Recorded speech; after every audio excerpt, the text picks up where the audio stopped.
Today, I get to interview Euanmorton. Nerd Nation! Our guest today is one of the most decorated and versatile performers of any medium. A Tony-nominated Broadway actor, he originated the role of Boy George in Taboo, and went on to become the longest-running King George III in history of Hamilton on Broadway. A record-breaking 6-year run, he's an Obie Award winner, a Helen Hayes Award winner, and holds 2 Audie Awards, the Oscars of the audiobook world, along with 11 Audiophile Earphones Awards, spanning nearly every genre imaginable. With over 100 titles to his name, he's voiced Paul Atreides in Dune, spent 11 years in the Star Wars universe, and most recently took the #1 spot on Audible in 3 categories simultaneously with The Strength of the Few. And my personal favorite, he is the narrator behind the Acadia series. He's narrated for Penguin Random House, Simon Schuster, HarperCollins, and Macmillan. And now fresh out of the recording booth, having just completed Titan, Book 2 of the Acadia series, please welcome the incomparable Euanmorton. Ah, So, thanks. That was lovely. Have I done all those things? I remember none of well, it. it's an impressive career, and I'm so excited to talk to you today. So it is so rare, and I've actually never seen this format before, where you have an author talking directly to the audible book narrator. So I took the words, put them on a page, had this world that I wanted people to be excited about and enthused, and then you took those words and brought them to life. So for me, this is a massive pleasure. And then hearing the feedback off the Book of Acadia, your performance top notch in every That's category. great.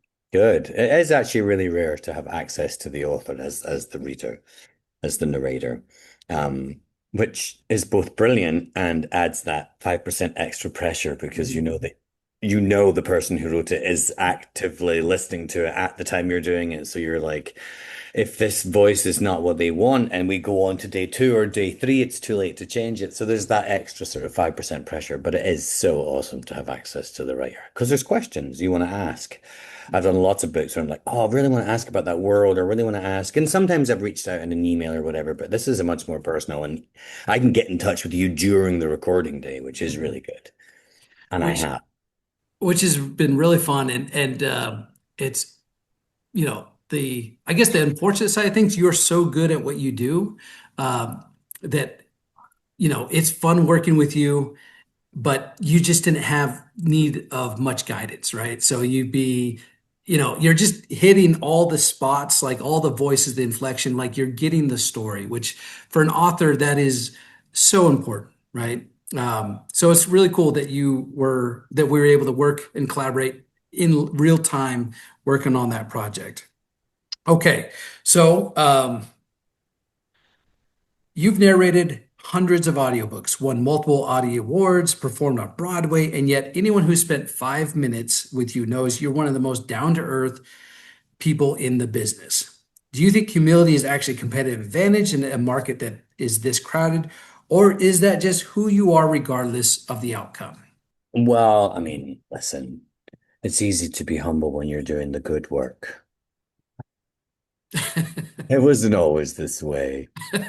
I mean, I'm nearly 50 now, and you either get more humble and more grateful or you go completely insane, I think, at a certain point in life. No, it's an industry full of competition, and there's been lots of times, especially in live theater, where I wasn't so humble, where other people aren't so humble, where you start to believe the hype, or you're not getting enough credit, or whatever it is, I didn't always think this industry was very good for my mental health. Mm. The difference when you're doing an audiobook is you're on your own, really. You're the engineer out there, and you really have to pay attention to all of the characters, all of the voices, but also, as we talked about, building that world. So there is a humility to it because you know that you are the interpreter, that you are the middleman, if you like, between the author and the listener, the reader. So it's a more naturally humbling experience, I think. But I wasn't always this wonderful human being.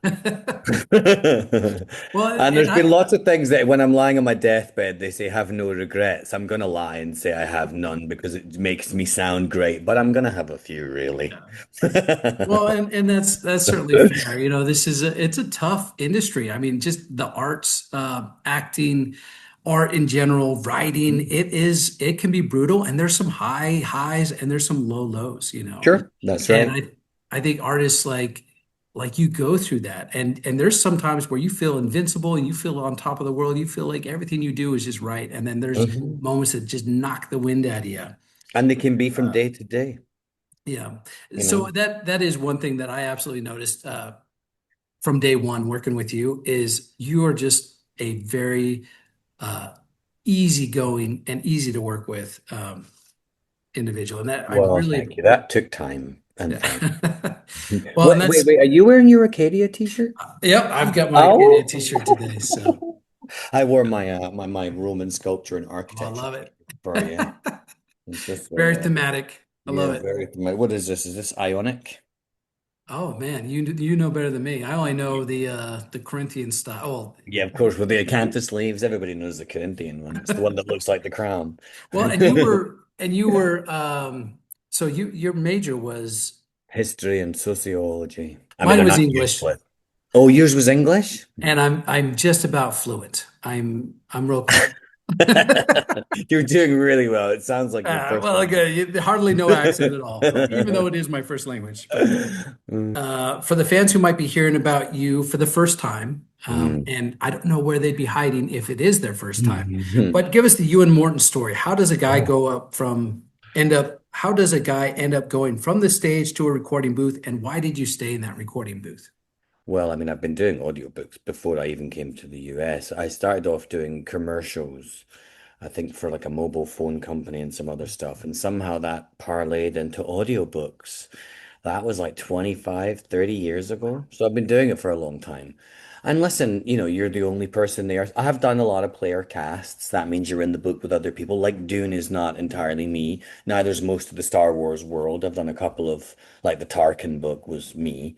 Um, but I love it because there's no one else to ruin it. There's no one else to mess it up. It's all on you. It's you have a responsibility, and I love that responsibility. So for me, it's more challenging. I get to practice lots of voices, lots of characters, lots of I practice reading, which is really important, especially these days. You hear the news all the time of people read less and less and less. So it's for me, this is like practice reading Yeah. to keep up, my mental health. I mean, reading is really good for you, and I get to get paid to do it. And I've read all different kinds of genres and all different kinds of worlds. I'm originally from Scotland, so much, 5 million people in the whole country. And I wanted to get out of my little town and I knew that I wanted to be an actor. So I went off to London, trained in musical theatre, and then moved to classical acting because I didn't really know what acting was. And I mean, I hate to say I'm lucky because lucky's comparative, which means that others are unlucky. I also hate to say I'm blessed for exactly the same reason. Mhm. And fortunate's just another word for lucky. Mhm. I could say hardworking, but I know that hasn't always been true. Mhm. Which leaves only one option, which is it's absolutely coincidental. Mhm. The thing with human beings is that we like to find patterns and things, reasons behind things. I just think I've been coincidentally in the right place with the right people when that thing has come up for me. You could also look at my career and go, look at all the missed opportunities, look at all the things he didn't do. I mean, I was just saying to someone recently that life is the series of decisions you didn't take, you know? Um, so yeah, I don't know. I just feel like I've had this sort of series of perfect coincidences that led me into the safety and security of the recording booth. And it is a safe place. If the zombie apocalypse kicks off, I'm likely to be the safest for the first day, and then I'll be starving to death. But Sometimes you get like, you'll hmm? have your last moments memorialized via the Yeah. Well, audio this is why recording. when I go into the audiobook booth, I take a slew of food. I take enough food for 2 days. Make sure you have food and water in there for a couple of days in case the zombie apocalypse kicks off. That's It's good. the safe, secure world that I love. Yeah.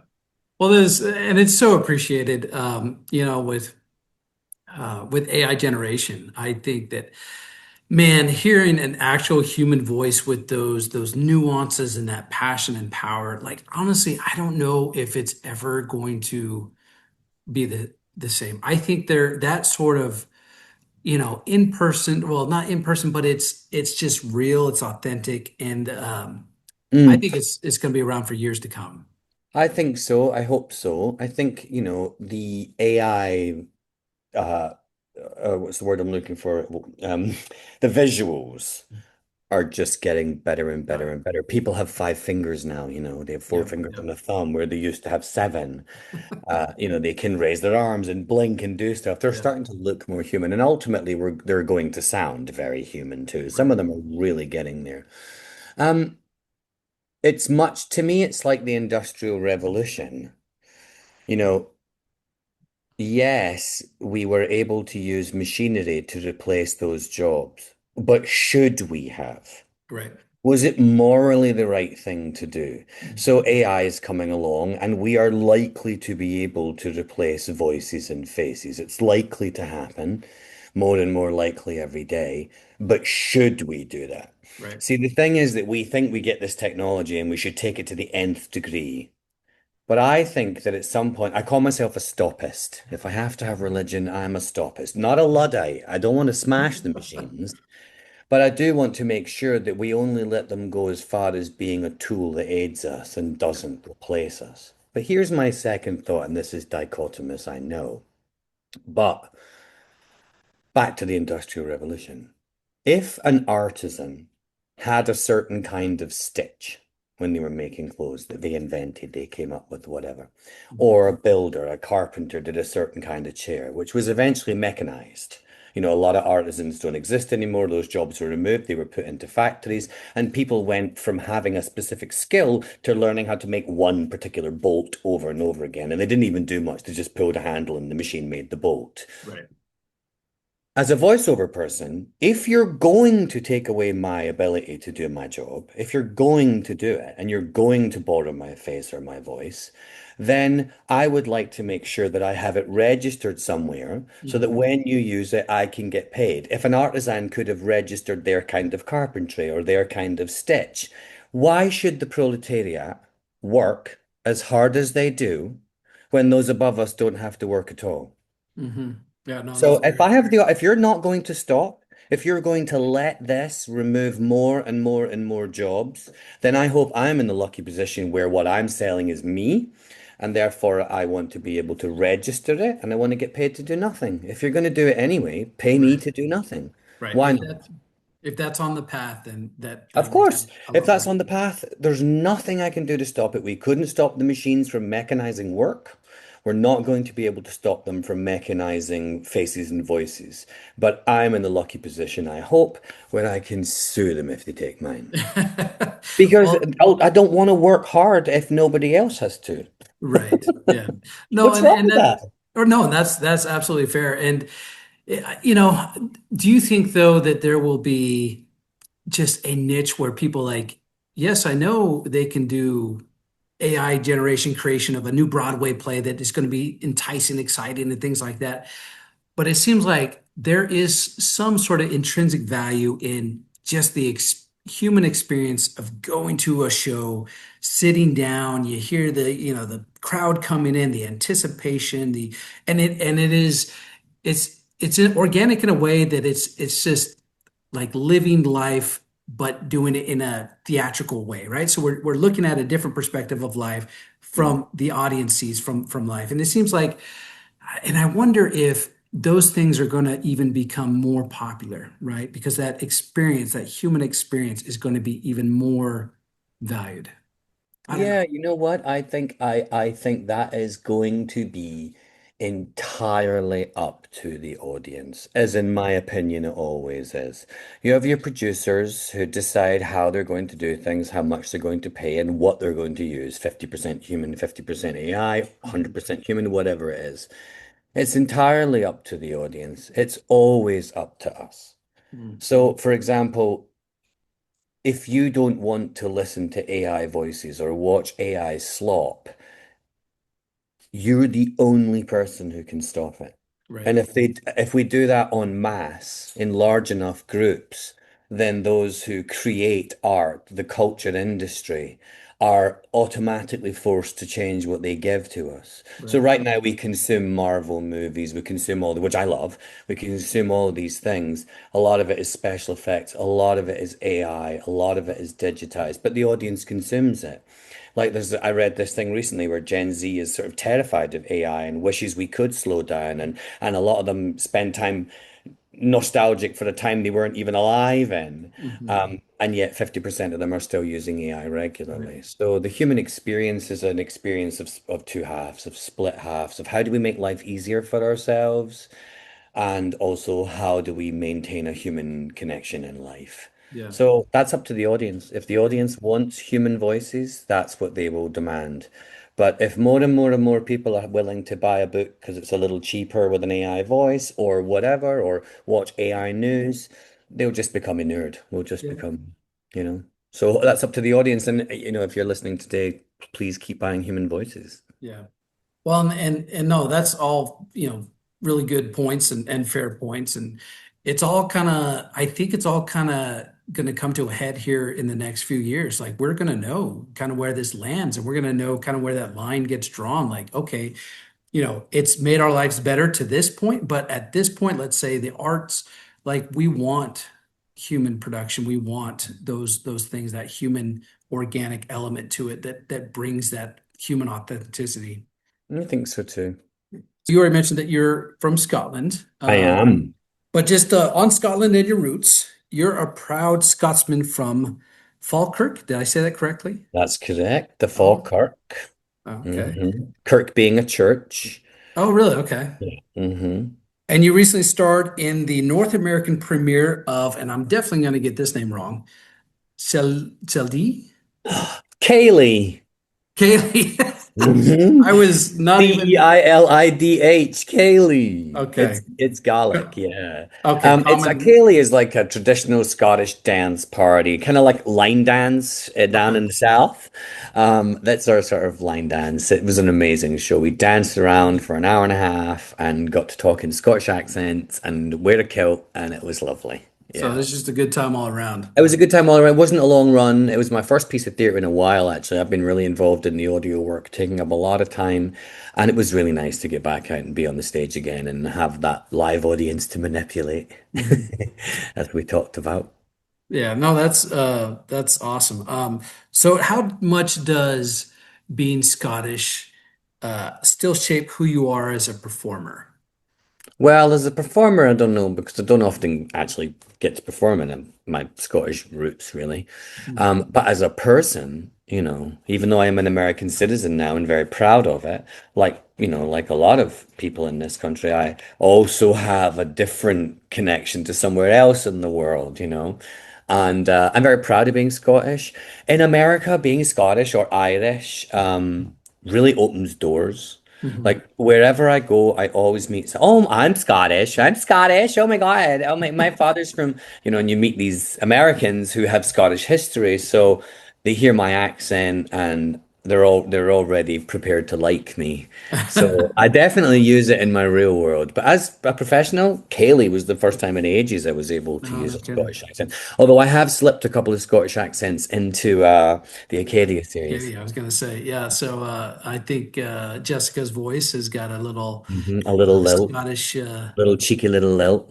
yeah, which Mhm. absolutely I love. I love Well, I that. think the thing about Acadia and most of those fantasy worlds that I've had the pleasure of being in, because I love fantasy and I love my sci-fi. Look, these are my little aliens. It's War of the Worlds. I love it. I love my sci-fi. And what's nice about it is they can be from anywhere. And it's a great way to differentiate voices and make it easier for the listener. And because these are fantastical worlds, somewhat based on reality, you can borrow from linguistic reality. So Right. I love the freedom to do that, and it helps differentiate characters for sure.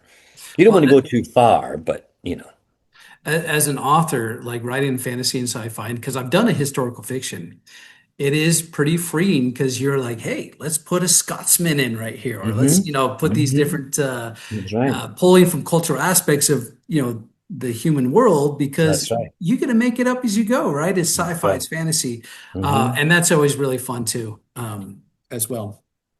All right, so you've said you became an avid reader early on because it was just you and your mom growing up. Do you think that solitary relationship with books as a child is part of what makes you so exceptional at bringing them to life for other people? I definitely think reading from an early age improves the mind vastly in all ways. But having reading out loud as a job, that's definitely helped. But I've been reading out loud since I was a kid, except when I was in the library because you weren't allowed to do that. I used to go down to the library and read the books there, but when I took them home, like I read the newspaper out loud. I Mhm. have done for years. Helps me memorize it. When I'm studying, I read my books out loud. I read my writing out loud. So Is that intentional to kind of hone your craft that much more, or no, is that it was just like, certainly well now it is. Now I sometimes read a book as if I'm in the studio narrating it. That's I guess that's deliberately practicing craft. But originally it was because it helped me learn it. If I was saying it out loud and reading it and saying it and connecting it all together, it helped me learn. Hmm. I used to be able to memorize things so quickly, so easily. And I think that was also from reading, because I was telling you earlier that when I'm reading the Acadia series and most of the books, I'm reading a line, but I'm reading two or three words ahead. So I'm reading it and memorizing what I'm supposed to be saying and reading ahead so that I can not stop a lot. I'm pretty good at letting it flow. So that's a skill that's been practiced, the sort of reading ahead skill.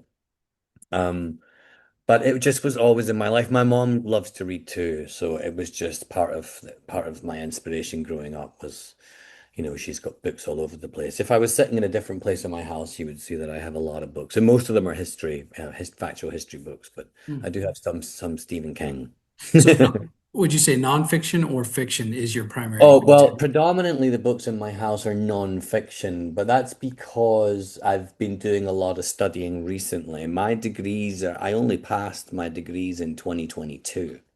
I Mhm. went back to college at the age Oh, of wow. Like, 46, that's 45. awesome. Yeah, I wanted to just have a more formal education.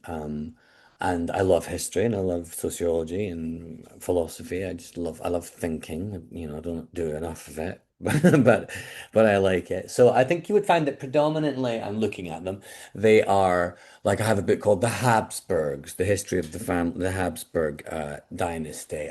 A New World Begins, the French Revolution.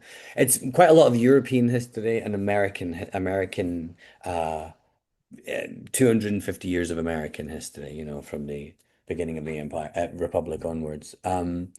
Yeah, some fiction, but sorry. And you've narrated, you've stepped into the Star Wars universe Oh, I and love it there. a lot of sci-fi, the Will of the Mini, like, so, I mean, do you think that you were drawn to that because of your interest, or you kind of got sucked into it and then kind of, enjoyed the journey, so to speak?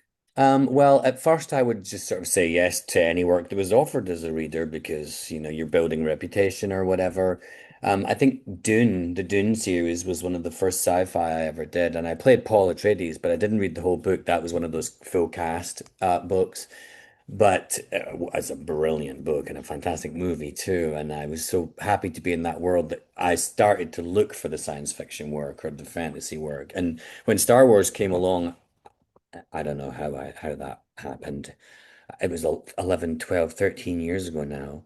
And Mhm. I played the Sith Inquisitor in Star Wars The Old Republic, the MMORPG games, online. And it was meant to be a short contract, like a year or two, and they just kept expanding the worlds and we would have to go back and re-record so we could fall in love with all types of characters. So I've done the same scene 15 times in love with everybody and it's just expanded and expanded and expanded and I'm so proud of that sci-fi work. But if you or any of your listeners can get the people at Big Finish, the Uh-huh. Doctor Who people, to Oh, yeah. employ me, I wrote to them and everything. I'm like, listen, guys, I love sci-fi because I love Doctor Who. I've loved Doctor Who since I was 7 years old. I'm obsessed with classic Doctor Who. Oh, awesome. And this company called Big Finish does new Doctor Who stories, but with the surviving classic Doctors, Colin Baker, Tom Baker, Yeah. all these one. In fact, it's reinvigorated Colin Baker's performance as the Doctor and made him one of the more popular ones now.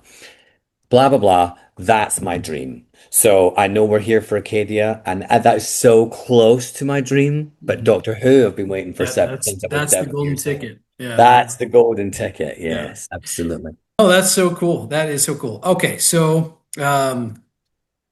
let's talk about the craft of audiobook narration. Science fiction Mm. presents unique narration challenges, invented words, made up place names, alien terminology. How do you Alien voices. alien voices, right? Which, if you choose the wrong one early on, that becomes it because I have some of this. And I'm like, oh my God, how am I going to do this for the next You- 5 days? Especially if it's a leading Oh, yeah, role yeah, yeah, and yeah, you're yeah. just like Tracini X, you Tracini lose your X. voice 2 hours into it. That's right. No, that is funny. So I mean, how do you prepare yourself for a sci-fi book? And this is kind of an aside question, but are there narration, are there genres that you just don't want to do, let's say nonfiction, fiction, where you wouldn't be as invested as a narrator? Or do you feel really comfortable that you could explore pretty much all genres, even though the story might be slower paced? So I guess that's a huge question there. But so how do you prepare yourself for sci-fi books? And um, as far as are there genres that you wouldn't necessarily be as excited about to narrate? Um, So let's start with the second half, the genres part of the question. No, I'm pretty open to most everything, although I don't think I would jump at the opportunity to describe someone's heaving bosoms or their pointing member. So I think That's fair. I, That's fair, right? Mills and Boone, those long-haired romance, the guy on the front with the big chest and the hair, and he's a Yeah. pirate, and she's Yeah. clinging on, and the wind's blowing. I'm not gonna, I'm gonna want to read that a couple of times first before I put it out there. Yeah. No, no, that's fair. That's That's not, fair. yeah, romance novels not really for me, unless it's set in space.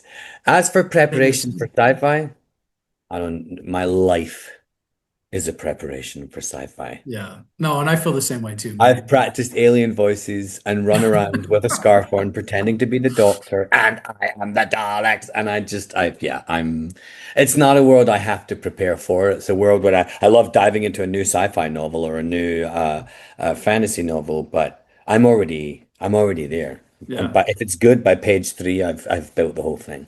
So is there a doctor that you liked the best out of the series that you were like that's really kind of got you hooked on this series? Well, on Doctor Who, you mean? Yeah.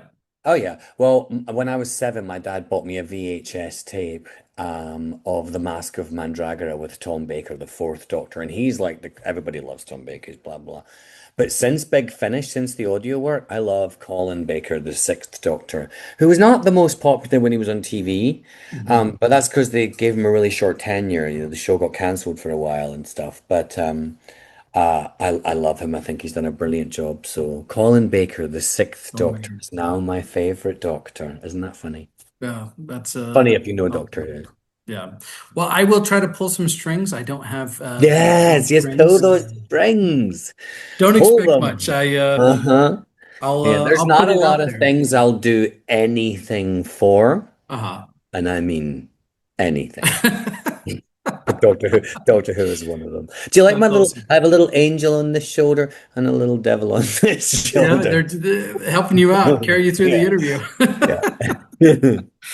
Okay, so when you're narrating a fight scene, and Titan has some epic fight scenes, how do you So did physically? the first book. Oh, So so did the your first first. book, Oh yeah. yeah. Yeah, that was good.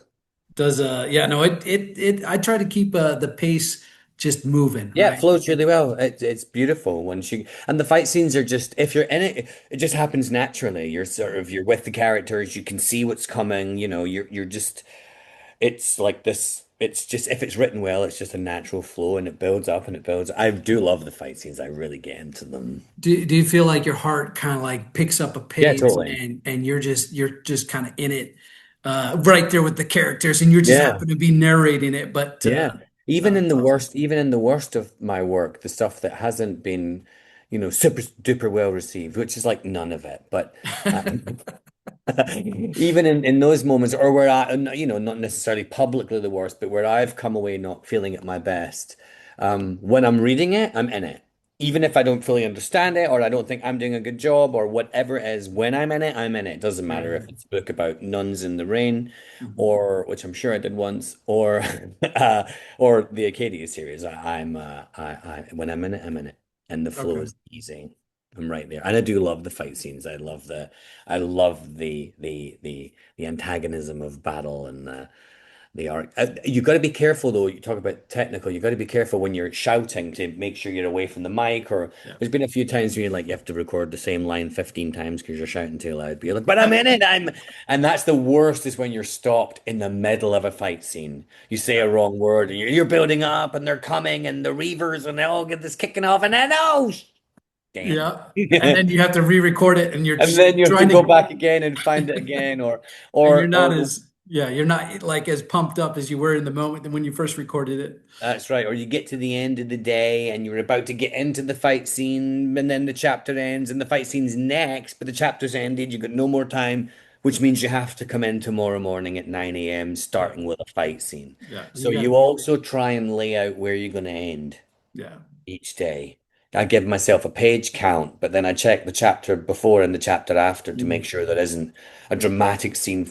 It's fine if it's a big dramatic scene followed by a fresh start, a move on to a Jessica scene or, a Kjax scene or whatever. But if it's been scenes and the next thing's a battle scene, Hmm. I'd like to get on with it and finish it that day, even if it takes us over a little while, because you don't want to Um, come in the next day and start on a battle scene. no, I that have done makes, it. yeah, no, that makes a lot of sense. That carries that sort of momentum they've already built up, right? Yeah, and also if you start that at 9 a.m., again, if you're really in it, your cortisol level is up, your excitement level, you're starting your day at 9 a.m. with your heart rate up at 123 and because you're in the middle of a fight scene. So it's not always the best start in It's the morning it's either. probably pretty good cardio, right? It's great cardio. Yeah, One without moving. 120 beats per minute, 10 a.m., 120. man. That's right, bud. You're off for a good day. That's right. All right. So you've said in interviews that you almost prefer the recording booth to the stage, that there's a freedom in it that you don't get anywhere else. After 6 years of 8 shows a week in Hamilton, did Yes. stepping into the booth feel kind of like exhaling? Yeah, I guess it does. I mean, I did a lot of recording work during Hamilton too, which actually made for very long days and was quite tiring. But it is a nice respite. I mean, 6 years in the theater, you're just saying the same words over and over again. Although there were 2 nights in the 6 years where I forgot the words live on stage. Oh no. Yeah, we don't talk about Was that. was that in the beginning or is that Well, the first one was my opening night, my personal oh opening night, wow. my very first night on. I had 5 friends in the audience, and I started with the wrong verse 2 instead of verse 1. Oh, but how'd that go? I mean, were you able to kind Terribly, of dreadfully. There was a woman in the front row, so the audience knows all the words. right, right. So there was a woman in the front row who started singing it for me, and then Oh, she filled in the blanks, and I joined in again. And I'm very great. I remember afterwards, I was like, I saw her outside at the stage door, and I was like, "Thank you." I don't know what happened. My first night, I was nervous. Thank you so much. You saved yeah. me. I gave her a So little hug. She was with her mom. on that note, like, so you've got it 8 times a week. How do you keep it fresh and real for the audience? Like, everyone raved about your performance throughout your entire tenure there. Hmm. Like, is there a process you go through, a step you go through, a mental, like, because I mean, you've said the same lines. It's almost become second nature, but how do you keep that like punchy and real and authentic? That's a really good question, and it's not something you can do all this. There's not the same approach every day, because you can be in emotionally different places. There's nights when I'm just like so nervous to go on stage, even after 3 or 4 years in it. You start to think, can I do this? Do I know this? You've repeated it Oh, so many interesting. times. But then there's other nights where you go on stage like, I'm on fire, I'm going to be brilliant. You come off, it's amazing. I mean, there's a huge part of where is the actor emotionally in the day. That definitely influences how you approach the work. For me, there's no set rules of how to keep it fresh, and it isn't always fresh. You just like I say manipulation that has such negative connotations, but I mean it in a acting is manipulation. Mhm. I mean, yes, when I'm in it, I'm in it. But if the ceiling was to fall down, it wouldn't be the character who ran off stage. It would be the actor. You know what I mean? Yeah. So the foundation of the human being is always there. The human being playing the character, it's always there. So if you can rely on that foundation, then you get a pretty close approximation of the same thing every night, despite where the actor might be here in Mm. the head or in the heart. You have a foundation of the humanity of what it means to play a character and to manipulate the audience into believing it in a good way, not a negative way. So for me, there's no set rules. You just hope that the audience thinks it's fresh. So, and you kind of mentioned this already, but like, so if you have like just a bad day, your car gets dinged or someone yells at you for no reason, like, is it hard to kind of shed that and say, you know what, I've got to put my game face on. I'm, performing for the audience here. And is that somewhat difficult to do? So there's a thing aside, this is sort of a different way of answering it, but there's a thing called doctor theater. So people who go to the theater, like I've got a cold coming on, my voice is sore, I'm tired, I've got a sore arm. And the minute you walk on to the footlights in the theater, you're fine. You're Oh, completely really? well. Interesting. Everything's great. I know people who've run off into the wings and vomited into a bucket and then come back on stage and sung the song and done it. And they call it Doctor Theater. And that once you're out there publicly live, your adrenaline and your body and your mind pushes through whatever's going on so that you can do the best work. You're public. You don't have time to do all that other stuff. And a play happens really quickly. You go out, the audience, and then you come off the stage. You're like, what the hell just happened? So it's kind of like you just I think that did that answer it because I've Yeah, no, lost that my was mind. great. Yeah, That's good because when such your an mind just interesting. wiped itself clean. So actually in college, I was in a play called The Three Sisters. This old play and whatnot, and it had a few, just it was college, but it was a very unique and different experience. I absolutely loved it, but it was pretty demanding too. I mean, to do that for 6 years, fantastic. It's Well, the amazing. king's not demanding. I mean, I walked in a straight line from the back to the front, sing a song, and then go off.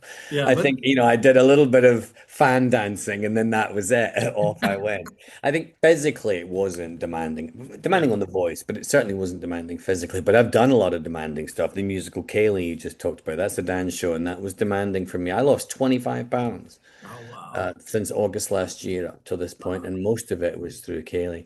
Here's the thing I say about keeping it fresh and about being able to repeat and repeat. It's like when you go to the supermarket, right, and you buy a loaf of bread. If you buy the first loaf of bread and you take it home and you eat the bread and it's great and you're like, yum, yum, those were the best sandwiches I've ever had. And then just before you throw the packet out, you check the date and the bread was out of date for 2 months. But you ate it and you Yeah. weren't sick, and the Yep. sandwich was great. Right. If Yeah. you had gone to the back of the row, because you know how they stock, Right. you would Yeah. probably have got excellent bread with a date that was 2 months ahead. Yeah. Yeah. But the thing is, it just depends on what's at the front of the row when you get there.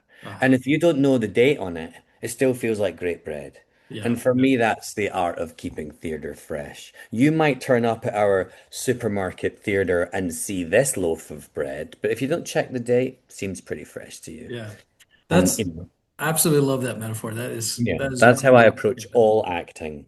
yeah. Stale bread. Well, profound words from Euan Yes, today. profound. I Yeah. don't know. We can't really get any better than that. I mean, No, that's that's it. I'm gonna get that tattooed on my forehead. yeah. You and me both. We'll get matching tattoos. Yeah. I'll get Okay. bad bread and you get good bread. Um, okay. So on Recording Titan specifically, so you've stepped into this universe of Acadia, two books now, right? Yep. First book, uh, a lot of pacing, a lot of action. Um, so you just wrapped up Recording Titan. What was the first thing you did when you walked out of the recording booth on, I guess it was last Monday, this week? Wow, Oh my that's God. The first thing I did when I walked out of the booth, yeah. oh, I know what it was. It was say to the engineer, "Oh no, we didn't take any studio pictures."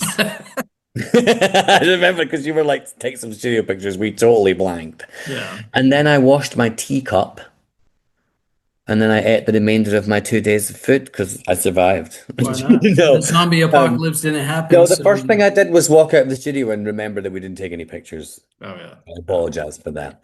Titan was really different because it was much more character driven. There was a lot less of the fight scenes in Titan, and it's much more about putting Kjax into a new world, in a new place. You know, he's not in the same world anymore he used to be. I mean, as a person, obviously it's in the same world, but as a person, he's in a very different place and he does very different things. And I was actually surprised by Kjax's political thinking and like, well, that's where he goes. Wow, that's pretty impressive. And then you did some horrific things, which I'm not allowed to talk about, but they stained me for a while. I was like, no, no. Yeah, I won't spoil them, but there's a few no moments. yeah. Well, there's definitely some moments that should drop your jaw if Yeah, there even if are. you're halfway paying attention during the book that they're, Because for intentionally me as well, so. it's not just about what characters I love and who's going to live and who's not, but there's also about what voice I enjoy doing. Yeah. Like there's Well, some characters whose voices are really easy to remember and they're fun to do and they're in my tone or my timbre, so they're just fun to do. And then you go and do awful things to them and I don't get to do them anymore. so So we'll get right back to the interview, but I want to talk to you about Acadia. If you like the climb in Red Rising, and you like the setting of Dune, and you like the dynamic, fast-paced action of Hunger Games, you're going to absolutely love the Acadia series. Each copy that is bought helps support me, supports Ewan in this collaborative effort. So if you like sci-fi, action, fast-paced, thrilling books, you're going to absolutely love Acadia. Pick up your copy today before the next one gets released in July. on that note, so Orch, Finn, Horace, they all kind of provide some sort of comedic element, They do, and I love it. bringing fresh, kind of a fresh feel to this sometimes complex, dark, politically intrigued, backstabbing that goes on. Um, is it a relief to voice those characters, or is Yeah. it like, or is nailing comedic timing in audio actually harder than playing the dramatic stuff? No, it's not harder. And you need it. You have to have it. Life is a balance. It can all be hardship and war and bad. I mean, unless you're living in the real world. Um, but in a novel, there should definitely be moments of levity. No, I love those characters. I love that cheeky levity. That's me as a person. So I'm much more like Fenn and Orch than I am like Kjax or Jessica. I'm much more the guy going, yeah, but what about butter? You know? So not Which really. which is great to have, that compliment, right? So you've got the coach as serious and Oh, passionate totally. speeches, and I mean, he's you got know, some funny, cheeky moments too. he does, yeah, Less of them yeah. in Titan. But no, I do. I love the levity. I love that you need it. It's a balance. Is there a character that just sticks out to you, that kind of lives in you a little bit, where you're like this, you point to, let's say, let's just imagine for a bit, like let's say this becomes a big box office movie. Euanmorton gets cast to play one of these Yes. roles. Is there someone that you'd be like, man, that's the guy I want to be? Oh, I know you're just gonna make me like some soldier in the background. No, no, no, no, no. I'm gonna be like one of the faceless numberless. Hey, no, you I'm started gonna this wear my journey. mask. By the way, You- I'm not to give anything away, but don't think I'm putting that armor on. Mm-mm. Yeah, that's fair. Uh, um, is there someone like movie world, like someone I would want to play, or just someone that sticks with me? Oh, I guess you could answer both if they're different or if Well, I'm they're not one and going the to answer the same. one about who I'd like to play because I don't want to limit myself. If they want me That's to fair. be Adriana, I'll be Adriana, whatever. Just offer me a role and I'm in. Um, but when it comes to characters who stick with me, I really like the Rifter world. Mhm. I that's who I identify with the most. Oh, So I interesting. love Ias and I love Jessica. I like I can't stand Brutus. Yeah. He keeps making it. I want a question for you. How Uh-huh. powerful do you feel that on a daily basis when you're writing, you can commit all of the crimes you can't commit in life? Well, it Murder. is I mean, you get to murder people. You're like a serial killer. yeah.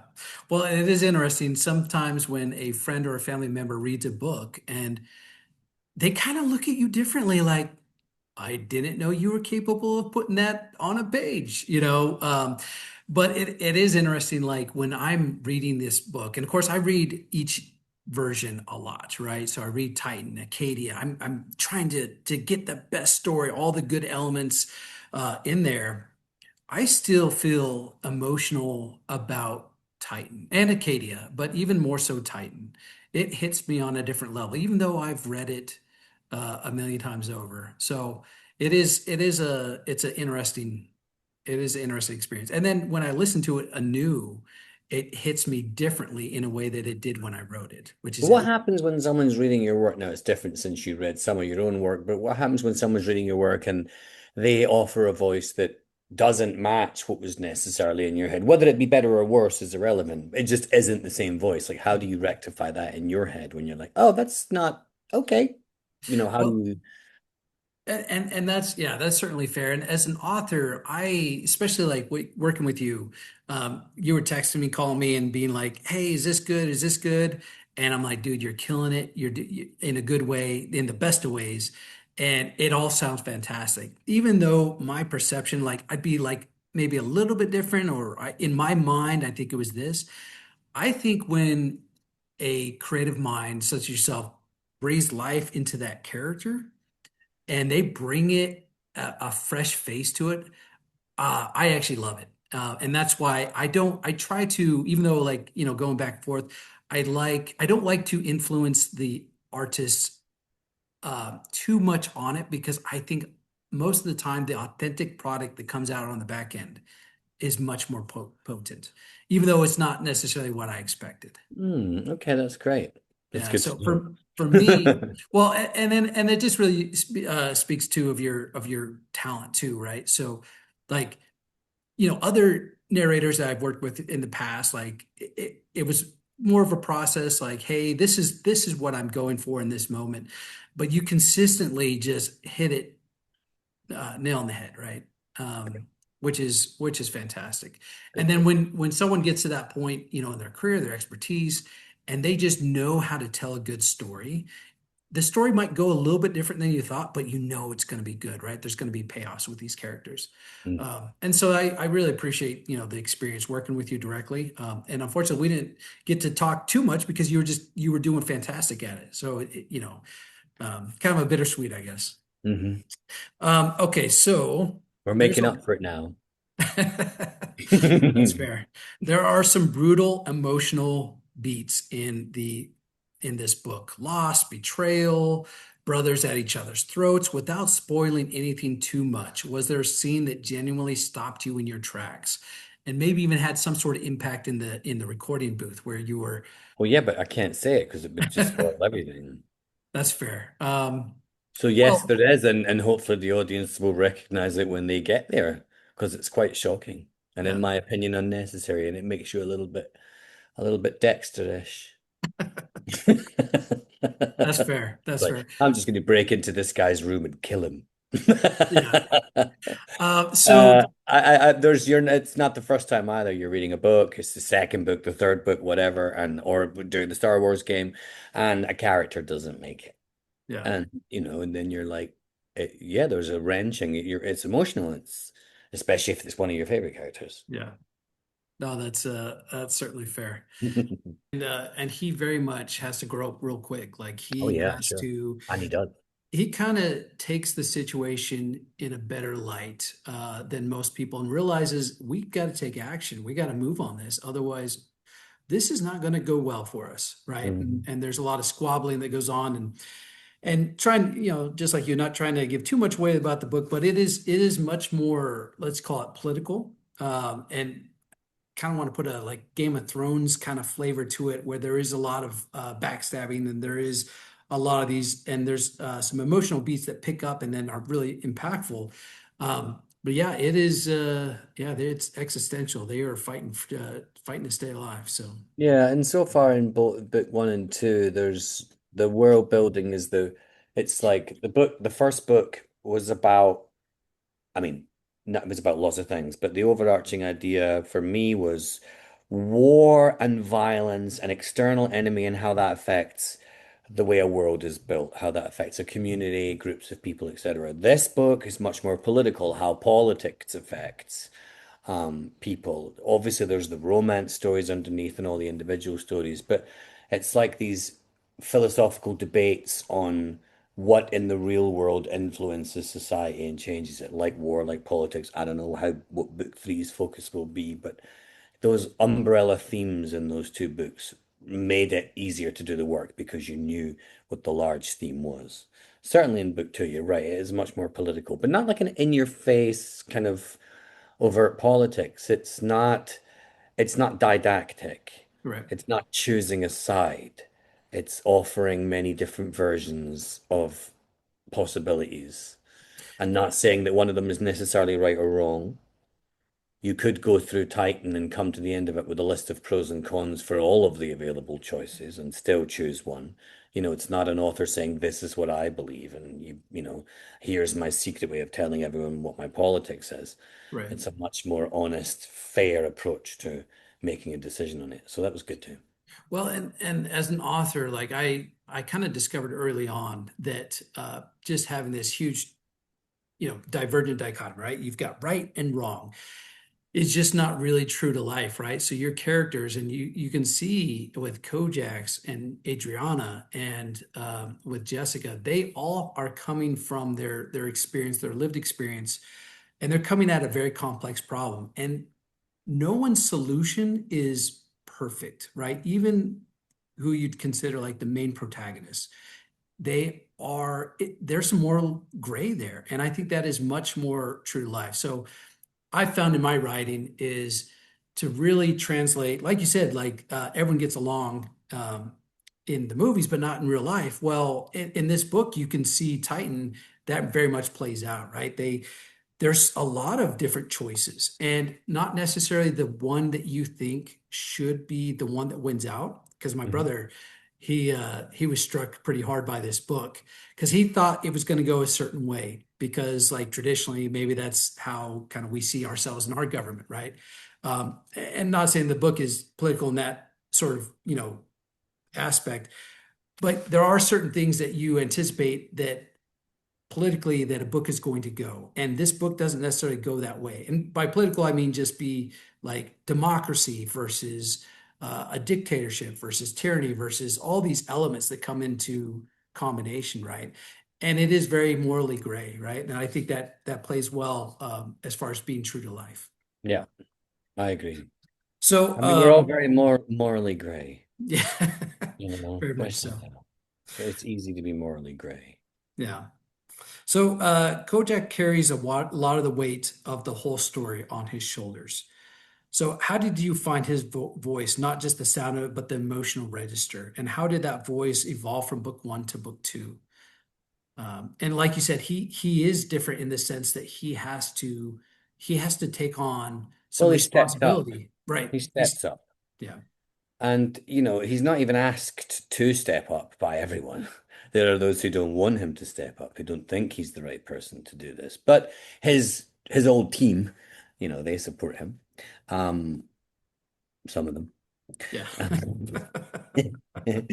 Um, so naturally, if you go from boyhood, fighting on the front lines, becoming a hero and making a name for yourself, to early manhood and rising to the top of the structural heap, if you like, climbing sometimes over other people. I mean, what's nice about Kojak is he's morally grey too. Hmm. I mean, he doesn't, some of the things he says in the book would not be the way I would put it.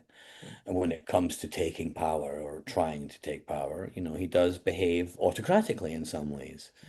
But there's also such a thing as a benevolent dictatorship, Hmm. you know.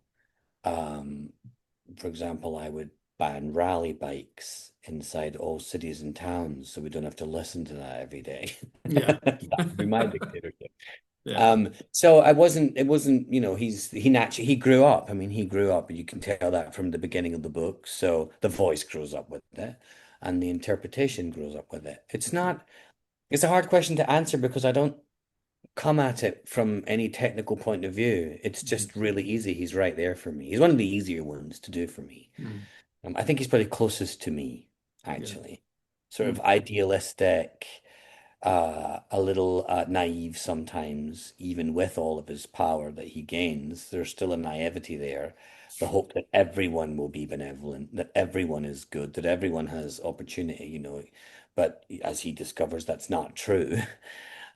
So I think he's still a little naive. He still has that heroic front lines, you just have to do the right thing and everything goes right, attitude to it. And that doesn't work out necessarily well for him throughout this book. But when it comes to his growth, I don't know. It's a really hard question to answer because it just was Mhm. natural. Yeah. It was So, well written. oh, I appreciate that. It was easy to read the characters. Well, I appreciate that. So, okay. So you mentioned your son a little bit earlier. Yeah. Um, your son in Armitage, am I saying that Ian right? Armitage. Yeah. Your son Ian Armitage became a hugely successful child actor, and I've seen his videos and we were talking a little bit before we started recording, but about him reviewing, and he's just adorable. I know he's quite a bit older now, but Nearly he 18 is now. so endearing to the camera. Like people just fell in love with that guy. Just watching him I mean, what's express not these. to love this cute little blonde little kid who loves theater and as you were going to say, expressing his love for it on camera, never said a bad word about it. Even when he was old enough to understand what could be good and bad about theater, he Yeah. always found the positive, and I think people really appreciate that. There's so much, especially in the theater world, there's so many people who love tearing down live art. Uh-huh. So to have this little nubile, fresh little face that loves theater and finds the good in it all the time, he was a positive story, Yeah, he was. at a tough time. And so that's where he got started, but then he went on to young Sheldon Cooper, which I Right. mean, pretty much everyone has seen him in that role, which is really incredible. As Yeah, a wasn't as it a like the number one comedy for like 7 years or something? Like a really yeah, long time. and Yeah. it's a great show. I absolutely love it, and he brings so much warmth and light to it, and personality. I guess that's probably the biggest thing he brings. It's just authentic personality. I would Hmm. I would call it. Um, so what's it like watching your kid step into that world, and what's the most important thing you've tried to pass to him about the industry? Well, the most important thing I've tried to say to him is not to get into audio work. That's my world, and I can't afford him to take all the jobs. That's fair. That's fair. You know what I mean? Because he's very talented and he's Yes. far superior to me. He's superseded me, so I worry about him entering the parts of the industry I have. I'm only kidding. Do whatever you like, my love. The children are supposed to surpass the parents, Yeah. so I couldn't be prouder. He doesn't really need my advice. I mean, my advice is not based on anything he does as an actor anyway. It would be much more about mental health Mhm. and, knowing that you're good enough as you are as a person. It's an industry that teaches people to care about what they look like and, too much, and to present themselves in a way. And you want to remain authentic inside that, and you want to remain mentally healthy. So for me, it's just about encouraging you're enough, you're handsome enough, you're well dressed enough, you are enough. Whatever you achieve that day, it's enough for you. Um, and you'll know when it isn't enough. You don't need other people to tell you when you're not doing your best. Those are that your moral compass is inherent. You don't need an external force to tell you what is morally right and wrong, even though there are gray areas, as we discuss with the characters in the book. So that's the advice. That's if he ever asks. That's what he asks about, and that's what I advise on. But when you've been playing young children since you were 8 years old, Mhm. Ian has a really vast understanding of language, linguistics, science, all these, because he had to learn all those lines and he had to learn what it meant. He had to understand it. Right. So he had this like really quick, high level in education doing this show. Mhm. So he doesn't really need a lot of advice, to be honest. He's sort of, I mean, he's better than I was as an actor, especially at that age, Yeah, you it's know. And we don't, incredible. Yeah. yeah, I learn more from him than he learns from me, I'm sure of it. But that is so cool to have this connection where he's taken a very similar path to what you've taken. With my kids, I got three kids, and several of them have expressed, ideas or potential of writing books. And I'm like, I absolutely love that, and I'd love to support that. And I got to imagine that in your role as father, seeing your son go through and achieving these things early on. That being said, I'm sure there's tons of pressure. And for anyone that's trying to get into the industry, whether it's Broadway, whether it's on-screen acting, whether it's voice narration, is there any advice that you could distill down to, a small segment of what would that advice be that you could give to someone that, could help them on their journey? Well, I would start with the question, why do you want this? Why is this your journey now? Especially if you're a 31-year-old who decides, I'm going to be an actor, I'm going to be a voiceover actor, 22, 17, whatever. But the longer you wait, the greater the question becomes. Because it's not an easy industry. You'll go off to drama school, or you'll be lucky like Iain and get, well, lucky. You'll end up with an early job, but you have to know why you want it, why you're doing it, why you're chasing it. Because you could give someone 10 pieces of advice, but if they just want to be rich and famous, they don't really care. Right. If you just want to be remembered, get your name out there, there's lots of reasons to want to be an actor. I think you really have to love the craft. Mhm. And I think you have to know that you're willing to do. Nobody should say, I want to be on Broadway. That's a mistake. That's not a Mhm. good enough reason because that happens to so few people. Doing audio work, it happens to so few people. They say that 80%, 86% of actors at any one time are out of work. That is a vast amount of unemployment for actors. The Wow. unemployment rate in the country is 4.4% right now. Amongst actors, it's about 86%. Oh, wow. So know that you're joining an industry that promotes unemployment Yeah. by only having a certain number of roles every year and by only casting a certain number of new people in those roles. Yeah. So you have to remember that you're not competing for every role on Broadway. Mm. You're only competing for the roles that you're right for, Right. and you're only competing in the roles that they're not going to bring in a television or a movie star now because that's what you need to sell Broadway seats. So it's folly to think I'm going to be an actor because I want to be on Broadway. You either want to be an actor, you have something to explore personally, or you have something to give, or there's the sparkle, whatever it is. Um, or you want to be rich and famous. And if you want to be rich and famous, you can just do that on YouTube. I mean, you can spend as much time working on it as you like from the comfort of your own home and not have to go through the horror of auditions. Yeah. Acting isn't just about being on Broadway. There's the audition process.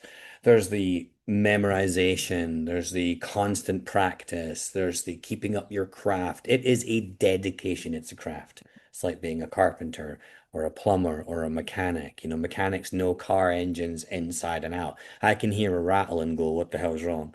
A Right. mechanic can hear it and know exactly what's wrong and how to fix it. And that's the same as a good actor. A good actor can know what the emotional beats are and how to connect them to their own life and their own experiences so that they seem realistic and believable on a stage.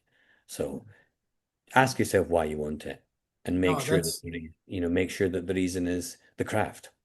yeah, and I think that's such good advice, not just in that realm, but just in life in general. Like, what is Absolutely. your motivation behind doing this, right? And is it a realistic, I mean, motivation? Like, is it going to push you through those hard times? And I'm sure as an actor, performer, reader, I know as a book writer, there's been hard times. There's been high highs and very low lows, right? Hmm. And just thinking about hearing your advice, one of the things that I just hearken to is like, yeah, know why you're doing this, right? Hmm. What is that passion? What is that fire that is going to push you through it? Because and it's got to be a real good reason to push you through some of those dark moments and those dark times. And then it's always going to get better, right? Things will, from my experience, things have always been better. Like, Acadia series, working with you has been a fantastic highlight of my career, and so many other collaborators that I've been able to work with. I mean, but not saying it's all easy, right? It's a difficult road, for sure. Yeah, I mean, yeah, there's not necessarily a lot of money in it. Yeah. But you could be working as an actor in small theaters and medium-sized theaters across the country, or even in community theater and non-professional theater. There's many ways to be an actor. Yeah. Yeah. If you want to be an actor for the money and the fame, you're going to have a lot less happiness. You might even be successful, but you won't be as Yeah. happy as you would be if you were just an actor, Yeah. not aiming for anything but the chance to explore human experience and human emotion. That for me was what I liked. I love the exploration. It's like spelunking through the human mind cave. I Hmm. like that. I think acting is like caving or That's like going fantastic. down the Colorado River. Yeah. Um, although you have a little more control as an actor. But yeah, for me, it's the journey and the adventure of digging through the emotional psyche of human beings and the physical stuff too. That's awesome. And then, that's worked out in some cases. I've been paid well in some cases. But in other cases, I've gone for years earning $27,000 gross, Mm. you know, and having to take on other work. I mean, I used to work in an adult boutique. Oh, really? Oh yeah. Oh yeah, it was excellent. I was employee of the month after the first month. I remember the manager giving me the keys and telling me to lock up, and I was like, I've made it. I've made it. Yes, yes, we sold videos and toys and all kinds of things. Yeah. That was my side job. I can't do anything normal. I can't just be a waiter. I mean, I could, and I was good at it. But I decided, this is a hard year. What can I do? And I ended up doing this. You can't have too much pride. Yeah. Because someone's going to come along and kick you to the curb at Just some. knock you down. Man, that is Yeah, so true to life. yeah. Maybe that's where the more modern humility comes from in my life is that I had a lot of pride at first, and then it was like sort of if I was the dead horse, I was getting beaten, and it gets knocked out of you. Your Yeah. pride, your self-indulgence. And then after that, I mean, you look around and what do you have left? You have your friends and your family, and you hang to those, and then you appreciate them that much more. Hmm. And now I've found then when you re-engage with whatever knocked you down in the first place, like you get back into acting or writing or whatever, you're much more authentic, right? Because you realize there is some chance here. There's some coincidence here. Like the Hmm. market, just the timing might be off, or the role that I wanted isn't available, or all these opportunities don't line up. And then when the opportunity does come, like you get to sit down with Euanmorton on an interview, and you're like, hey, this is a peak right here. This is fantastic. I'm gonna take a few moments and just recognize and be grateful for what I have. Hmm. Um, and I I've think noticed that's I've noticed the value for me now is, and this is such a cliche, but it's for a reason. It's really true. I'm discovering the value that time has in my life, and I actually think a lot of people are. If I'm obsessed with watching YouTube. It's where I get all information. I like to you, pretend that the algorithm of mine is very well spread out with lots of different topics, but it really isn't. It's just what I want to hear every day. yeah, Um, but a lot of people are saying. You hear about young people who are doing the minimum amount of work required at work, or who are choosing jobs that are jobs so they can have lives outside of it. The number of friends of mine who have grown the same age as me, or maybe a little older, who are saying, I value my time now more than anything. I value my time more than anything. I haven't taken on a lot of work in the last 2.5 years since I left Hamilton. And it's because I've discovered the value of time and that I can survive on less money than I used to survive on. But I really enjoy being with my dogs in the afternoon. I love hiking. I love road trips. I love driving across the US. It's one of my favorite things to do. I walk for 60, 80 miles a week, every week, all over the city. And I have the time to do it. yeah, And you don't need to spend a lot of money when you're walking around the city. So you right. don't need as much money. So for me, it's just about realizing, oh, wow, life is a short experience. and your body starts to fade, and you start to lose your hair, and you're not as handsome as you used to be, and all the things that if you spend too much time in the bathroom mirror staring at yourself, it will Right. destroy you. So for me, I have all this time and I get to choose what to do with it. Yeah. And when I need to work, when I need the money, I go off and I do my jobs. Maybe I record an audiobook or do a short play or maybe a little TV thing or whatever comes up, and or I take on external work, whatever is required to make your money. But I don't have any pride like that anymore. I don't approach my life as a proud person. There's Mhm. been too many knocks on that. I Yeah. just look at it and say, this is my journey. This is where I am. This is who I am. I've made a lot of mistakes. I've done a lot of good stuff. But what I have today are the next 10 hours. And it's up to me how I felt them. Yeah. And sometimes I waste it, but time is valuable. And don't waste it on chasing becoming a star. I think that is fantastic, and I absolutely love that. And I agree with every word of that. I absolutely agree. I think if we stopped pretending that our children were special or that we were special or unique, I think if more people just were honest with themselves and their children Yeah. and were like, listen, the average human being is average, Yeah. not special or unique. Most human beings are doing exactly, they're all the star of their own movie. If you just could accept and be raised and understand that you are the same as everyone else, I think that lets you start from zero to discover what does make you different, what Hmm. does make you unique. If you're told from the beginning you're special, then you have to find something that confirms that. And it may not be the actual thing that makes you special. Right. It may not be the thing that you can build your house on. It's just the thing that fulfills everyone else's needs for your potential. Hmm. If everybody starts off at zero, I'm just the same as everybody else. Everybody's thinking like this. Everybody's thinking like that. But I wonder if everybody's thinking about this idea. And suddenly you have a special and unique situation in your life, Yeah. a special idea, a unique situation.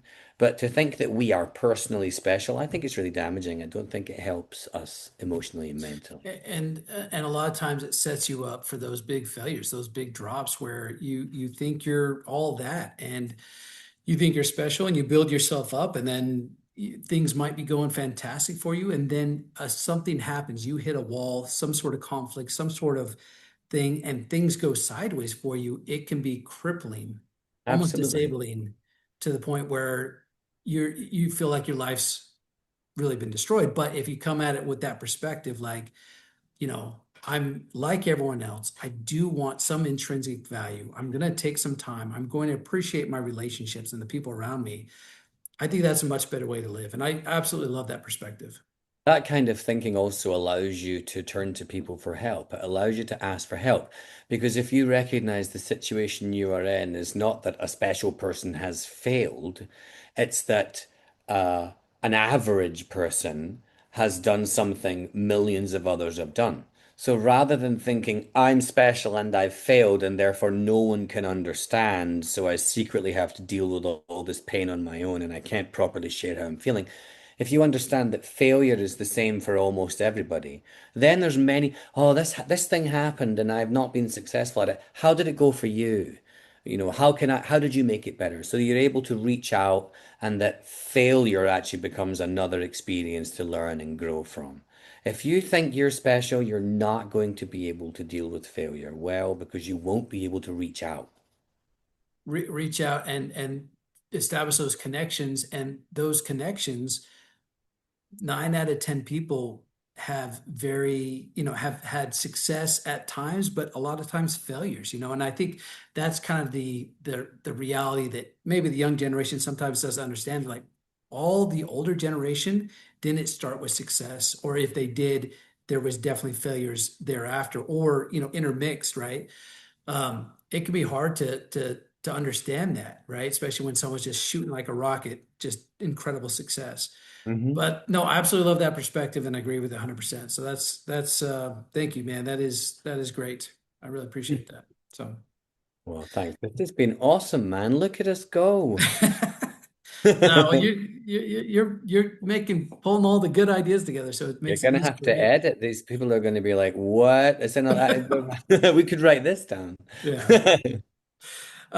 So on Star Wars and big franchise work. So 11 years voicing the male Sith Inquisitor in Star Wars: The Old Republic, roughly 20,000 lines of dialogue. That's not a job, that's a relationship. What does it feel like when something like that finally ends? Is it grief, relief? Is it both? I mean, it was just so much energy, time, a good portion of your life invested in that. How does that feel as you're going through that process? Well, it hasn't ended yet. Oh, They're okay. still they're still adding more. It's nowhere near as much as it used to be. Maybe we come together 2 or 3 times a year now for Mhm. little world extensions, character repetitions, so you can do the same thing with a new character or someone you missed in the past. So they're still expanding that world. It's still growing. The relationship still exists, although it has become much less frequent over the last 11 or 12 years. Um, but I think there'll be a grieving process when that project comes to an end, which, like all projects, it will. And there will be a process of grief. I mean, I would be leaving the Star Wars world, you Yeah, know, and that's a pretty special, unique place to be. yeah. Uh, so it'll be a weird thing to put down, but I've loved it. I've been so lucky that again, it's kind of creating original work. The Star Wars game is not, you're not doing episodes of the movie or the TV show. This is something you don't know where it's going to go. Mhm. When I'm doing it, they just give me my lines. They Mhm. just give me the cue line and then my lines, and I record it, the good option, the middle option, the bad option. So you can be a Mhm. good Seth, a bad Seth, or a fairly normal Seth, whatever Mhm. that means. And that's how, you get it, you get your cue line, then you say your line, you do it the 3 ways for the 3 different paths. Um, so it's really, I don't really even know the full story, even after 11 or 12 years. I still don't know what every scene's about Right, because I don't play the game like I used to. right. And so it's kind of like, I remember hearing this one, I think this is true, this is not apocryphal, that when they did Shakespeare at the time, the actors would just get their cue lines. They would just have to Mhm. wait for their cue line and then they would say their line. They didn't really know the whole play. Oh, interesting. Yeah, and that's kind of the same for the Star Wars world. But I mean, listen, I get to say I'm in the Star Wars world. It impresses young people a lot. I get lots of kids that are like, Star Wars, yay! And I'm like, yeah, cool. Is that pretty surreal to, I don't know, like someone's playing the game or you're playing the game and you hear your voice? Is that, I mean, what is Yeah, that like? Just yeah, it's pretty surreal. It's pretty yeah. surreal. But I have to be careful about looking at my own work. I don't do it very often. I don't really watch, unless there's something to be improved, I don't really watch it. I certainly try not to read what people think about it. I Mhm. think it's just a healthier way to go. Every Yes. now and then a friend will send me a link to like a good review or Yeah. something. And I'll read it, and I'll get that moment of, oh, that's nice. But at the same time, there's people out there who are like, your Darth Vader voice sucks. Or, I mean, I've had lots of strange things. Someone once said Euanmorton's album is mercifully short. Um, when I was playing Boy George, there was one review in London that says Boy George has found a lookalike with equally as little talent as himself. Oh man, that's Oh, it's brilliant. I mean, it's brilliant. creative but It's harsh. creative. Brutal. Brutal but creative. That in Yeah. itself is it's creative to Yeah. be so dry and witty. So I try and stay away from public knowledge of my work, good or Yeah. bad. It doesn't help me particularly. Either And makes me self-indulgent or terrified. yeah, and that is interesting as an author too. I'm in that realm of reviews. Like reviews, an author lives or dies off reviews. Like books Absolutely. don't sell if they unless they have a lot of reviews. And man, I'll tell you what, going through them, because same thing, I try to objectively look at it. I don't like try to dwell on them. At the same time, I'm not just pretending like they don't exist. Like if there's honest critique about like where I need to improve, right? I always want to improve my craft, right? But it is brutal. It is not fun. It's a process that kind of takes the wind out of you. It's great when you get all 5 stars and everyone's but it can be yeah, it can be taxing for sure. It So can be. It's not to say that audiences don't deserve their opinion. right. And the internet can be a place for there's an inherent cruelty there because of the inherent anonymity of the Yeah. internet. So sometimes people will say awful things. And it's actually kind of a little easier to take it because I also know that I'm likely, if I ever met that person, that they would probably not say it to my face Right. or even actually believe it. Right. So if there's a really awful thing that someone says, I like to just say to myself, no, I bet you any money they don't actually believe that. Right. And And it I makes a difference. and I have found that sometimes people in this world where everyone has a voice, everyone can post, sometimes people feel like they don't have any voice unless they push something to the extreme, right? Absolutely. Like when I get a one-star book, I mean, like, was it really a one star? Like, are you saying that the words on the page weren't matching up, or is it really that no one would read their review unless they had to, push it to the extreme? And that certainly adds a lot of context, especially I actually did this interesting so I do podcasts and stuff like that, and did a study like critiques are getting much more harsh based off of the explosion of the internet and book talking and a lot more reviews out there. And that is the general trend. Like to get an authentic voice, you think of like Simon Cowell, right? On the Idol, like out of all those judges, like whose voice do you listen to the most? Well, it's that guy that is really critical, but he knows what he's talking about too, right? So it's like this balance. Like, is he being mean to be mean? No, he's being mean because he knows the industry, right? But I do see that trend and that anonymity that you mentioned with the internet. People tend to enable to get more voice sometimes can be much more critical than they normally would be. And would you say that to a person's face? Probably not so much. So Yeah. I do feel that that is some great advice when starting I out as an do think as author or well that performer. everybody's entitled to their opinion, good or bad, true or not. But on the whole, you know whose opinion is the most valuable to you, whether it be the kind of Simon Cowell's, even if they are mean, but they know what they're talking about and have a position in the industry. Or there are people you love and respect, and you can hear those. Other people's opinions are valid. They can help sell, or in some cases, destroy a book. And there's a lot of good and bad in there. But ultimately, as artists, we know whose opinions are the most useful. Yeah. So a one-star review for me says something about the person writing the review, Mhm. and how I react to it says something about me. Mhm. I can't do anything about the review, and there's no point in me. I don't understand people who respond to one-star reviews, like on Google. Well, we tried to give you the service that you blah blah blah blah blah. I think actually engaging with these things is a bad idea. Yeah. I think it's exactly what the person hopes for. Right. Um, and also you it's up to you how you respond. That's your power. Your power is in your response. Even if it's to say, I'm really grateful for your opinion on this. It's given me a lot to think about. Hmm. That's it. That's enough response. Let the person look at that and think, oh, maybe I was rude, or you've put the ball back in their court. Right. You've given me a lot to think about, and hopefully you'll go off and think about it too, kind of thing. There's a way to it's without being passive aggressive, because that doesn't help either. That can Right. also start debate. But there's a way to take control of your reactions to everything in life.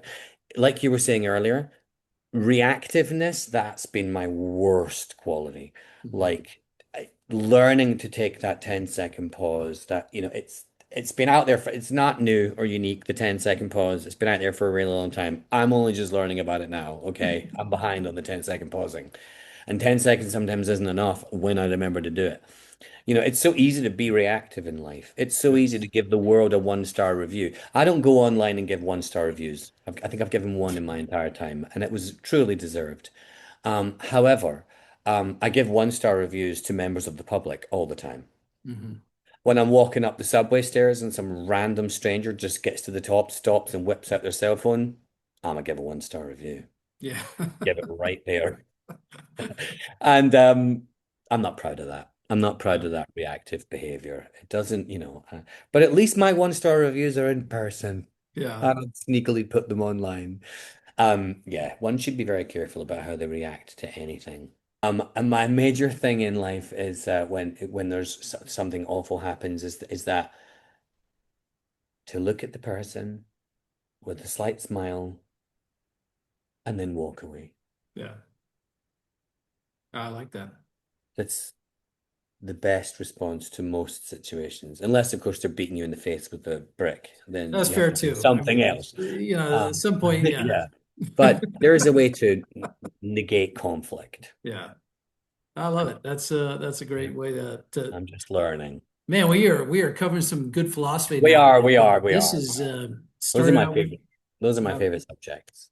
it is, and man, I'll tell you what, because it's constantly in on everyone's mind. Like, what's the best way to be? Like, best way to be a human? How do I approach this life? Like, and you nailed it on the head earlier.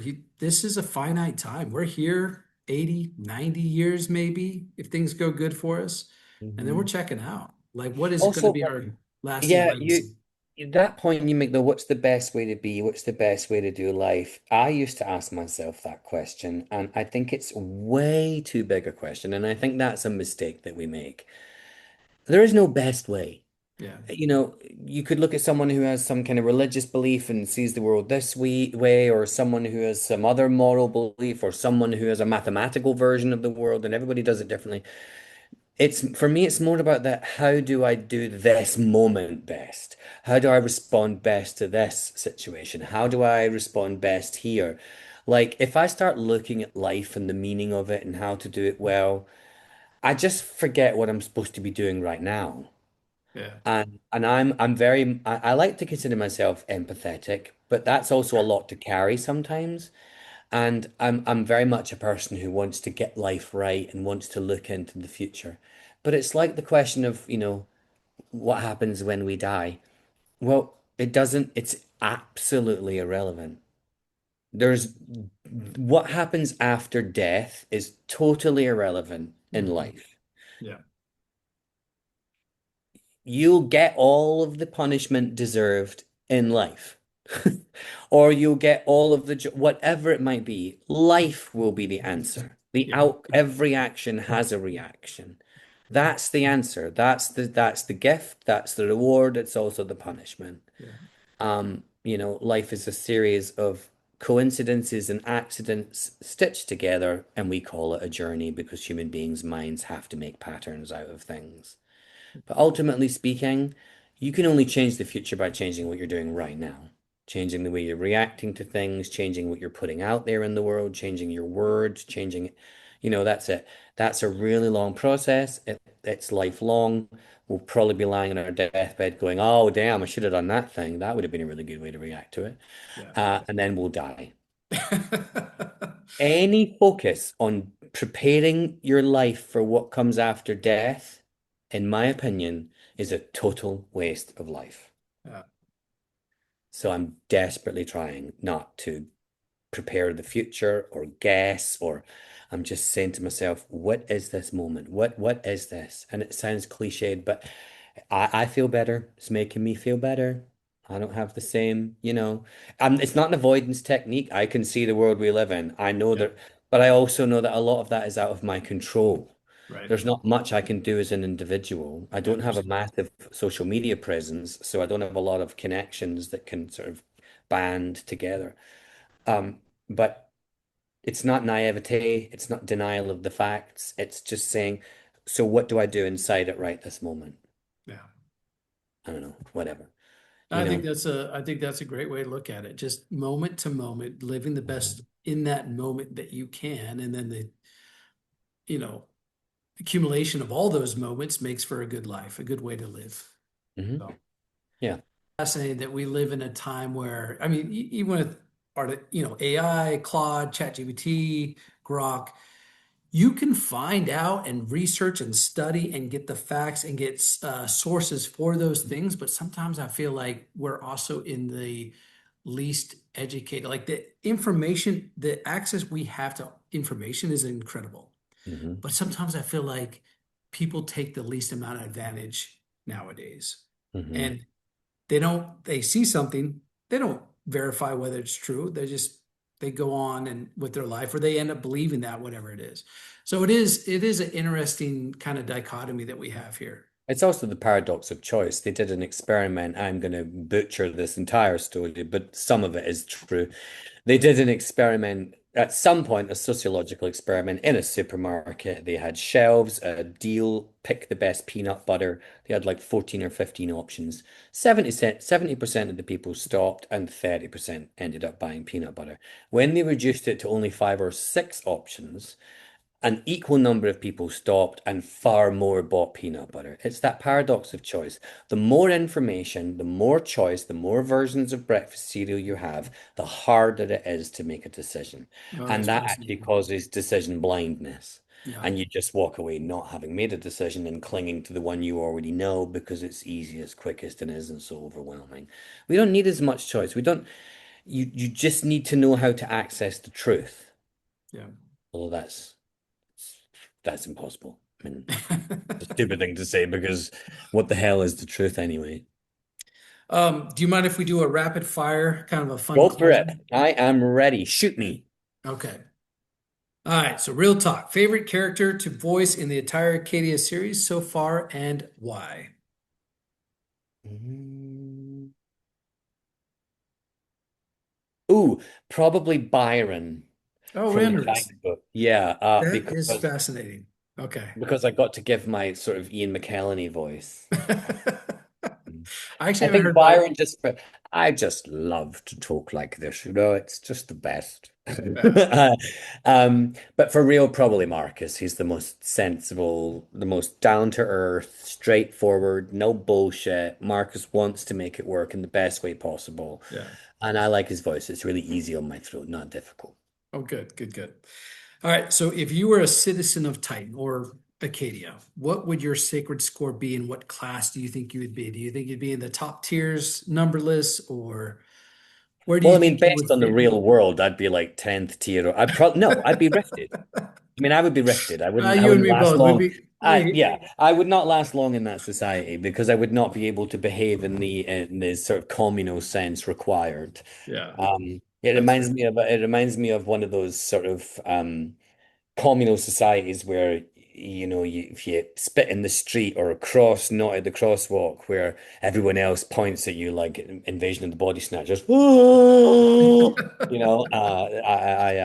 So I think I wouldn't fit well into that society. I wouldn't fit well into a numbered organized society like that. So I would likely be rifted, Yeah, and I think I would thrive in the down in rift. the rift. I think I would thrive in the rift. Yes, yes, I do. That's fair. Yeah, you and me both. That would Yeah. be that'd be interesting for sure. The only way I'd make it to the upper tiers is by committing a lot of murders to get there. It would be Just very et tu, Brutus. Mhm. At two Brutus, I like that. Mhm. What's the strangest or most embarrassing thing that's ever happened mid-recording session that you are willing to admit publicly? Oh, this happened to me. Yeah. I know I've heard other people's stories. Well, I probably shouldn't admit this, but like I said, I was get rifted in that world, so let's get rifted in this one. I once was doing a book that was difficult and I wasn't enjoying it. And through mostly no fault of the author, I was very tired. I was doing another job at the time. And I I was tired and I just said a couple of things like, oh, lordy, lordy. People say things, you complain. It's just like a private complaint. Uh, But these things are not private. They're uh. recorded. And the engineer, hopefully accidentally, sent the full day's recording. Oh man, that's brutal. Yeah, I survived. Yeah. I'm not sure that the author ever got it, just the editor. But it was enough for me to leave the room going, that's the most embarrassing thing that's ever happened to me because it makes me seem so unprofessional. Yeah. Totally fine to be unprofessional. You just don't want to get caught being unprofessional. That's So fair. that That's was fair. probably the worst. It was very embarrassing and it was horribly unprofessional and totally unfair. The book was very good. I just was exhausted. Yeah. So that was the most embarrassing moment for me. And luckily it didn't destroy anything, but it was enough to know that you got to be more professional than that, even if you are tired. You don't get to, you know, wait till the mic is off. Yeah. Well, it can be hard because I mean, you're in a booth. I mean, You also forget. yeah, I mean, You you're forget that talking, you're you're being recorded. reading, you're Yeah. engaging. I mean, Chatting with the engineer. what's how many hours like on when you were recording Titan, how many hours were you in the Oh, booth? we're there 10 till 4. Okay. All right. So, What's and that, that 6 hours? yeah, I mean, that's a we take long breaks. time. Yeah, Yeah. I pretend to need the toilet a lot. I think a lot of engineers think I have cystitis. It's really, but it's really just to get that break. It's like, Yeah. oh, I need the toilet again, and because when you're doing a big fight scene or in Titan, there's lots of dialogue scenes where everyone's speaking differently, different tone, different voice, different accent, whatever. That is really tiring. In Yeah. fact, some of the conversational scenes are more tiring than the fight scenes because the Oh, fight that's scenes you sort of get interesting. through and you blast through Yeah. them. The conversation scenes, you're like, oh, wait, that's Adriana, that's Jessica. Oh shit, oh, we need to go back because that was actually him, and that's much more like putting a jigsaw puzzle together, and that can be really Mm. tiring. Yeah. So after a lot of the dialogue scenes, I've probably gone to the bathroom, but it's just a chance to look in the mirror and do the Macaulay Culkin, and then I go back to work again. Right. Yeah. It can be overwhelming reading, trying to make the whole world come alive. It's really exhausting. And Titan's unique in that there's a lot of people and voices in Titan. And I actually, know. Can you it's kill off a few more for the next one, please? so and the chapters are actually even shorter. It's They actually are. interesting book because I think it has the most chapters in any one of my books, and those chapters happen to be shorter, and a lot of those are different characters going on to set up this political, all the political things that end up happening. It's necessary for that. But yeah, I looked at that and I didn't envy, but I'm sure you did fantastic. So It was hard. It was harder than the first book, definitely, yeah, because there's a lot more dialogue. There's a lot more world. Now you're really opening, you're cracking little other pieces of the world open now. So there's a lot more going on, and it was definitely a harder book to do. yeah. But it was more fun. Oh, good, good. All right. Well, this is the last question, and I absolutely enjoy sitting down with you, talking to you, hearing your process, hearing your experience with Acadia Titan. It's been an absolute pleasure. But I'll kind of give you the last word. Where can people find you, follow your work, support everything you have going on, and uh, and what do you want people to take away from your career, not just Titan Acadia, but everything you've built? What's the Euan legacy? Oh, I, well, I think the overarching phrase for my life and my work is don't believe 80% of it. Only 20% of it was any good. Um, I don't know that I don't well, okay, so where can you find out about me? I don't have social media. I do watch YouTube, which means I'm on social media, but I don't post. Yeah. And I don't have Instagram. I don't have any of the others, Twitter or any of that stuff. I don't even use WhatsApp. So I'm old school in that I have a website. It's euanmorton.com. Okay. EUAN moron with a T .com. That's fantastic.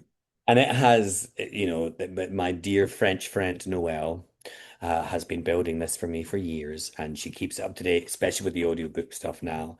Yeah. So that has all the information of what I'm doing, what I've been doing, what all the audiobooks are, and everything I've done. Um, but I think I'm hoping that most people at the end of the day will be so focused on improving their own moments that they'll forget I even had a career. Because if you've got people in 10 years' time remembering my career as an actor, then I would posit there's not much going on in their lives. Um, I don't really remember, like, I remember like a lot of history people because I love history, but we should be careful about how we pedestalize people and what we pedestalize them for. Yeah. No, that's fair. But I imagine people will remember the Boy George thing. They'll definitely remember the Hamilton thing because it will be part of the zeitgeist, the theatrical zeitgeist for a long time. But as an actor, my star is hitched to the zeitgeist. So if it's not a memorable piece or happening at the right time in history, it won't be remembered. And Yeah. I'm likely to be forgotten. No offense, but most of us are. That's the averageness of life. I mean, average not in the negative sense. They Right. say that giving is a very selfish thing, which means selfish isn't necessarily a bad word. I don't think being average is bad. It's just the median. It's the mean. It's the central line. It's the thing that makes us all who we are. So I just think we should be careful who we pedestalize. And I think if you're remembering my career in 10 years' time, then you should probably take a break and fill your life with something better. Well, you've certainly made an impact in my life and Well, for a you've lot of made an people out there. impact on mine too. Yeah, and I've absolutely enjoyed getting to know you better, your philosophy, how you approach life. I think there's so much to be garnered, so much to be learned, and I've absolutely had a blast this conversation and conversations past as well. So You've got me thinking. I've always wanted to post on YouTube, but I have so few original ideas. I mean, they're just none at all. They always say you don't have to have an original idea. You just have to do an idea better than someone else. But that's always a problem for me because I don't know how to do anything better than someone else. I just know how to do it my way. But now I've got ideas. This talk right now, you've given me ideas. oh, I'm not good, telling you good. what I they are like it. because they'll I be like it. stolen, but I am ready to launch my Nice. YouTube channel after this. Well, I think a lot of people are going to see this, and I think it's going to have a lot of positive impact. Oh, I hope so. Every time I post about Euan Morton, I just I get so much great positive feedback. People absolutely do love and adore the stuff, the content, the things that you've done, and I think the underlying thing is the way that you approach the situations and your positivity about life. For someone that's garnered such great success, and to still have such a positive impact, I think that's great. I think that's fantastic, and it might not be a legacy that people necessarily put a name to, but just I think that people that will reflect in other people's lives that go on forward, right? Your son, myself, other people seeing the great work that you've done and how you've approached it. I think that's what a tremendous thing, honestly. Oh, thanks, man. Tremendous Thank thing. you. That's very nice to say and very nice to hear. Yeah. I think you've got me. I've got an answer for you. My legacy. I think my legacy will be a litany of how not to do things. I think that's how I should be remembered. I should be your cautionary tale. Cautionary tale. That's I fair. think I want to do this. Oh no, that guy did that. That was a bad Well, idea. yeah, It was awesome talking to you, man. It's that's really nice to fantastic, meet you man. like this. I can't wait to meet you in person, to meet your whole family, the lovely Julia. And yeah, let's do this again Yeah, sometime soon. fantastic. Hey, great talking to Ian, and Thanks, buddy. we'll talk to you soon, man. Edit out all the rough parts. I'll make it great. We'll both come out Actually, looking pretty good. are you good with AI? Could you get it to fill in some of this hair, make me look a Oh little yeah, I'm gonna add younger some and fresh? muscles It and just you must exactly just add some muscles and you we're gonna love be me. like that old butter commercial, with the Fabio. I don't know if you remember those. Oh yeah. Yeah, I don't know the commercial, but I know Fabio. okay. So they have this old butter. I don't believe it's butter, and they're just. If you get a chance on YouTube, well, you're a YouTube aficionado, so put it on there. I can't believe it's not butter Fabio, and you'll I see love that what. you said I don't believe it's not butter earlier. It used to Yes, yeah, there you in go. the old American days it would be like, I can't believe it's not butter. Now it's like I don't believe it's not butter, and no one can tell me otherwise. Yeah, that's funny. Anyway, thanks, buddy.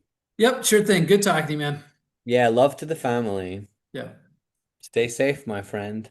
This is the sad bit because you press leave, but then a button comes up, a red button that also says leave. yeah. So for And that it's brief just like, moment, you're like, bye guys, and then you press leave, but you're still connected because you go to the other. I hate that part of Zoom. It's it's like, just rough. let me leave. There's a man leaving a door in the corner. How come he then has to go through the window afterwards? Yeah, oh, that's fair. All right, good talking to you. Take care, buddy. All right, Stay safe. bye bye.